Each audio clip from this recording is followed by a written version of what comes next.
আপনারা নিশ্চয়ই দেখেছেন, লক্ষ্য করেছেন যে কিভাবে নির্মমভাবে নির্যাতন করা হয়েছে এই ভদ্রমহিলাকে। সামান্য ঘটনায় একজন কাউন্সিলর ছিল সে, এবং আমি প্রকৃত স্বৈরাচার আওয়ামী লীগের সে অন্যতম একজন, সেই সময়ে সে অন্যতম ক্যাডার ছিল, এবং সেই এলাকায় আগে থেকেই সে দুর্দর্শ প্রকৃতিতে পরিচিত, এবং সে কাউন্সিলরও ছিল।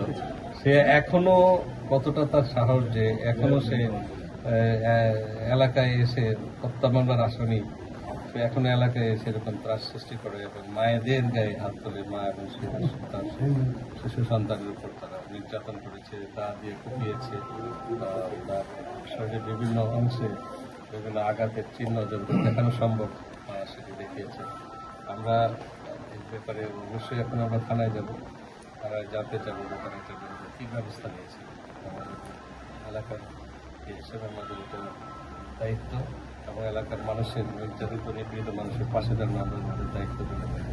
তার চিকিৎসা চলছে, পরীক্ষা নিরীক্ষা তারা জানিয়েছে, বিভিন্ন পরীক্ষা নিরীক্ষা চলছে। তার যতদিন এখানে থাকা দরকার ততদিন থাকবে তাদের চিকিৎসা। এর আগে আমরা যতটুকু দেখেছি যে এটা আপনার বিভিন্ন ফেসবুকে ভাইরাল গণমাধ্যমে আসার পরপরই আপনি পুলিশ সুপারের সাথে ওই বিষয়ে কথা বলেছিলেন তাৎক্ষণিক, তখন ওই দিন তারা কি আশ্বাস দিয়েছিল? আমি পুলিশ সুপারকে জানিয়েছি, ভিডিওটি পাঠিয়েছি, ঘটনার ভিডিওটি আমার কাছে ছিল, আমি ভিডিওটি পাঠিয়েছি। ওসিকে আমি যা নির্দেশনা দেওয়া দরকার দিয়েছি, কিন্তু আমার কাছে আমি আজকে এখন যাবো এবং তার কাছে জানতে চাবো যে তারা কী ব্যবস্থা করতে পেরেছে। ঠিক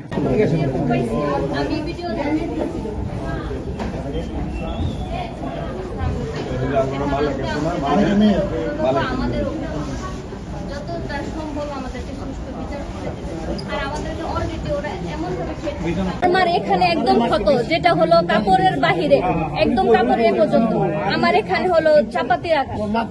এই যে আমার মা, আমাদের মামের কথা, আমার কিন্তু ভাই নাই। আমাদের আমার জন্য বলা হয়েছে যে আমাকে মান সম্মান হানি করবে।